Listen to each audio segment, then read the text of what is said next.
दोस्तों, अगर आपसे दुनिया के सबसे घनी आबादी वाले शहर के बारे में पूछा जाए तो आपके ध्यान में बहुत सारे शहर आएंगे। गूगल पे भी आपको बहुत सारे शहर मिल जाएंगे। लेकिन आज हम आपको एक ऐसे शहर के बारे में बताने जा रहे हैं, एक ऐसे इलाके के बारे में बताने जा रहे हैं जहां पर सांस लेना भी मुश्किल है। जी हाँ गाइस, हम बात कर रहे हैं धारावी की। धारावी दुनिया के सबसे घनी आबादी वाले इलाके में से एक है, जहाँ पर 1 किलोमीटर के एरिया में 3,54,000 लोग रहते हैं। नहीं, 3,54,000 से ज्यादा लोग रहते हैं। कैन यू इमेजिन गाइस कि मात्र 1 किलोमीटर के एरिया में 3.5 लाख से ज्यादा लोगों का रहना कितना कंजेस्टेड होगा। इतना भीड़भाड़ होने के बावजूद धारावी आर्थिक गतिविधियों का केंद्र है, जहां पर चमड़ा, मिट्टी के बर्तन और रिसाइकलिंग जैसे कई अनौपचारिक उद्योग फल फूल रहे हैं और करीब करीब वहां के 1 लाख से ज्यादा लोगों को रोजगार मिला हुआ है। अब मुद्दा क्या है? देखिए, आप अगर मुंबई को ध्यान से देखें तो आपको दो चीज नजर आएगा। एक तरफ बिल्डिंग पर बिल्डिंग है और एक तरफ झुग्गी झोपड़ी है। सरकार अब चाहती है कि इन झुग्गी झोपड़ी को भी हम बिल्डिंग में बदल दें। दूसरा चीज, यहाँ पर जो लोग रह रहे हैं ना धारावी में, वो अलग अलग राज्यों से, अलग अलग देशों से उठ करके आए हैं और बसे हैं। परमानेंट वहाँ पर नहीं रह रहे हैं, उनका अपना जमीन नहीं है, वो वहाँ पर झोपड़ी बना करके रह रहे हैं। और धारावी की आबादी करीब करीब 15 से 20 लाख है। अब इतने सारे लोगों को मेंटेन करना है, उनका वो जमीन है नहीं,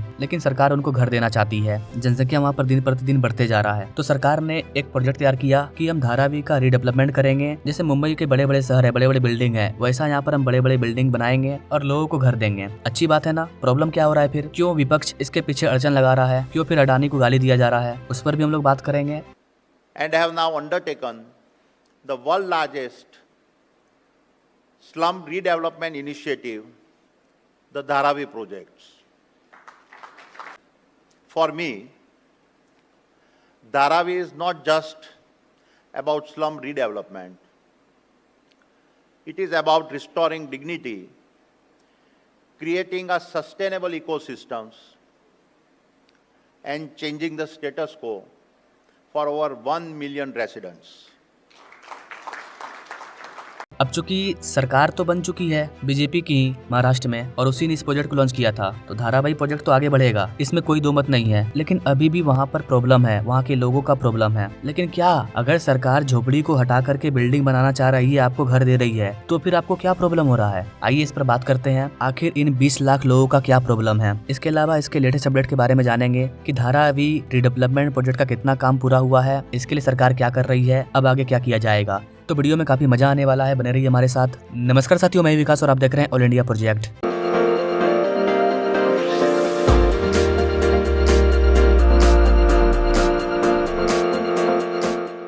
तो जैसा कि मैंने बताया, राज्य सरकार और केंद्र सरकार दोनों धारावी को एक आधुनिक शहर क्लस्टर में बदलने की योजना बना रही है, जिसमें ऊंची ऊंची आवासीय संरचनाएं, औद्योगिक क्षेत्र और उन्नत बुनियादी ढांचे से सुसज्जित वाणिज्यिक केंद्र होंगे। इस प्रोजेक्ट का उद्देश्य धारावी के निवासियों को व्यापक शहरी ढांचे में एकीकृत करना है, जिससे सामाजिक आर्थिक भेदभाव कम हो। धारावी की अनूठी सांस्कृतिक विविधता, जिसकी सीमाओं के भीतर 85 से ज्यादा समुदाय रहते हैं। जी गाइस, आपको बता दें गाइस कि ये जो धारावी का एरिया है, ये मात्र 600-650 एकड़ का एरिया है, जिसमें 85 से ज्यादा समुदाय रहते हैं, जो कि इसे और भी ज्यादा महत्व देता है। पुनर्विकास योजना का उद्देश्य इस सांस्कृतिक विविधता को संरक्षित करते हुए ज्यादा रहने लायक माहौल बनाना और आर्थिक विकास को बढ़ावा देना है। यदि धारावी पुनर्विकास परियोजना सफल रही तो यह भारत में बड़े पैमाने पर शहरी नवीकरण के लिए एक मॉडल के रूप में काम कर सकती है, जिसमें समावेशिता के साथ आधुनिकीकरण का संतुलन स्थापित किया जा सकेगा। Now coming to the main point, Maharashtra के विधानसभा चुनाव में भाजपा के नेतृत्व वाली महायुति गठबंधन की निर्णायक जीत ने अडानी समूह की एक सहायक कंपनी द्वारा संचालित 3 अरब डॉलर की धारावी पुनर्विकास योजना में नई जान फूंक दी है। जी हाँ गाइस, क्योंकि जो विपक्ष की गवर्नमेंट थी महाविकास अघाड़ी, जिसने इस पहल को रद्द करने का वचन दिया था कि धारावी रीडेवलपमेंट का जो प्रोजेक्ट है उसे हम रद्द करेंगे और हम नया प्रोजेक्ट लागू करेंगे, बट उनको चुनावी रिजल्ट में बहुत बड़ा झटका लगा। इसलिए अब ये जो प्रोजेक्ट है, इसमें राजनीतिक बाधा कम आएगी और ये तेजी से आगे बढ़ेगा। धारावी पुनर्विकास परियोजना प्राइवेट लिमिटेड DRPPL, जिसमें की 80% हिस्सेदारी अडानी समूह के पास है और बाकी का जो 20% है वो राज्य के सलम पुनर्विकास प्राधिकरण के पास है। मेन टारगेट ये है कि ये जो 600 एकड़ का एरिया है, जो कि एक विशाल झुग्गी झोपड़ी बस्तियों वाला इलाका है, जहाँ की आबादी करीब करीब 15 लाख मान लीजिए, इसके आगे पीछे भी हो सकता है। तो 600 एकड़ के एरिया में 15 लाख लोग रह रहे हैं, उस एरिया को एक नए शहर में तब्दील करना ये काफी ज्यादा चैलेंजिंग है। इस प्रोजेक्ट की सफलता के लिए भूमि सुरक्षित करना एक महत्वपूर्ण कारण बना हुआ है, विशेष रूप से अयोग्य निवासियों के पुनर्विकास के लिए, जो कि 2010 के बाद धारावी में बसे हैं। अभी मैं आपको सारा चीज क्लियर करूंगा क्या मेन प्रॉब्लम है। केंद्रीय वाणिज्यिक मंत्रालय ने हाल ही में राज्य को 256 करोड़ रुपया बेकार पड़ी नमक की जमीन हस्तांतरण की है, जिसे वडाला, भांडुप, कांजूर मार्ग और विक्रोली जैसे इलाकों में किराए के आवास के लिए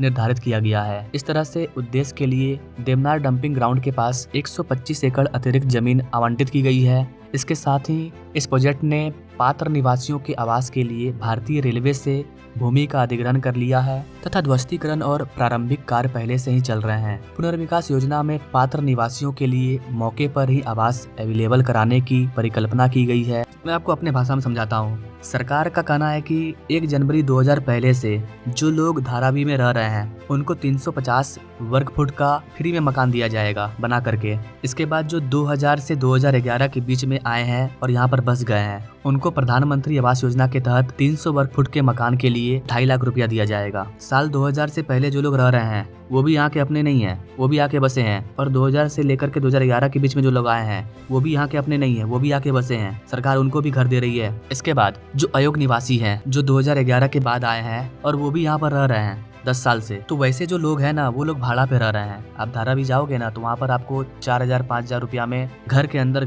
घर मिलेगा और लोग वहाँ पर रह रहे हैं। जब आप धारावी में एंटर करोगे तो आपको सूरज की रोशनी तक नहीं मिलेगी। छोटा छोटा गली है एक हाथ का, मतलब वहाँ पर अगर आदमी मर जाए ना तो जनाजा भी नहीं निकाला जा सकता है। इतना भी वहाँ पर जगह नहीं है, सिर्फ एक आदमी क्रॉस कर रहा है यही काफी है। इतना ज्यादा वहाँ का जनसंख्या है। अगर कोई मर गया इधर पे तो मैयत बाहर नहीं जा सकता है।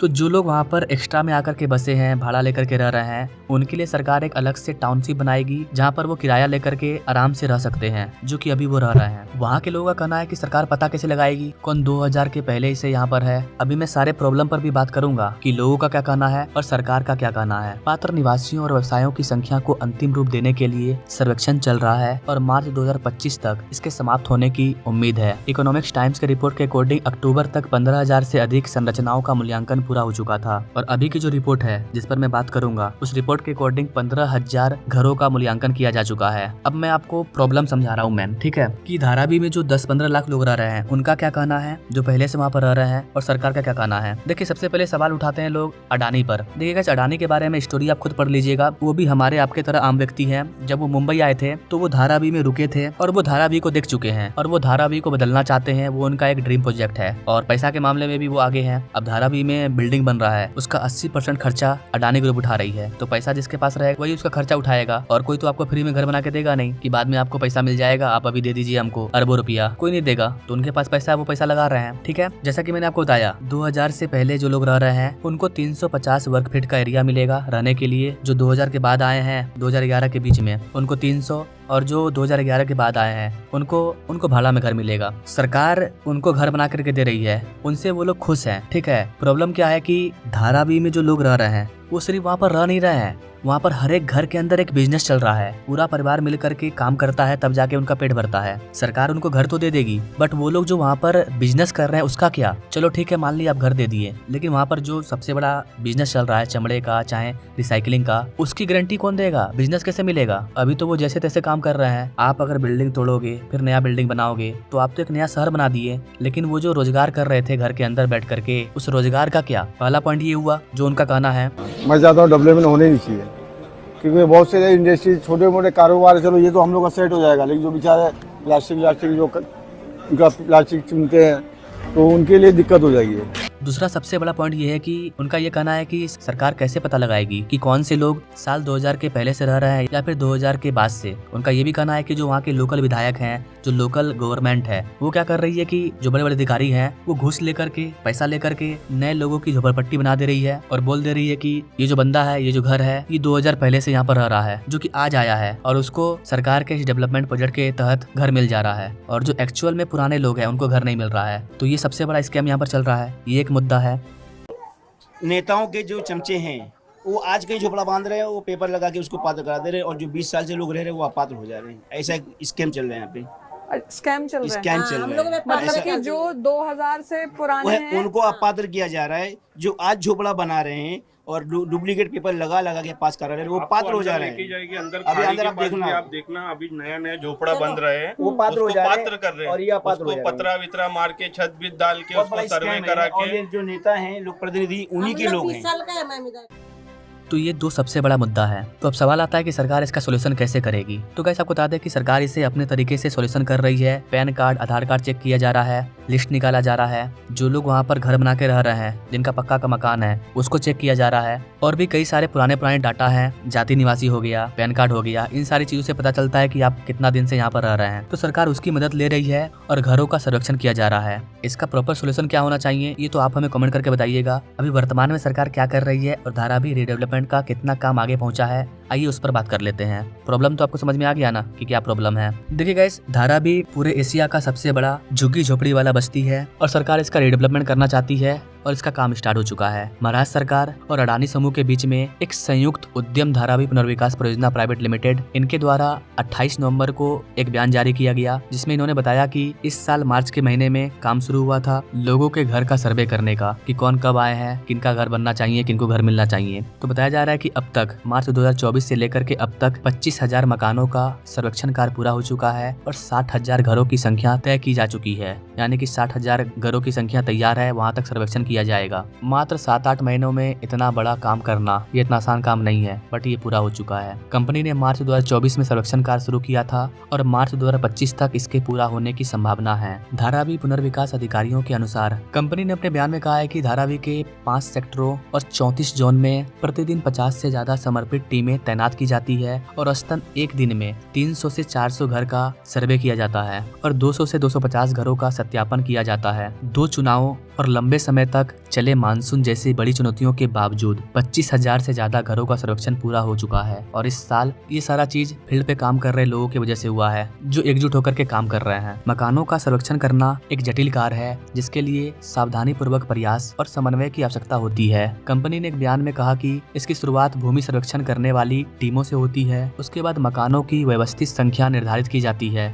नए घरों की पात्रता निर्धारित करने और परियोजना के अन्य चरणों को आगे बढ़ाने के लिए सर्वेक्षण महत्वपूर्ण है। Dharavi relocation, rehabilitation of 1 lakh families is possible. The land will be made available by the government.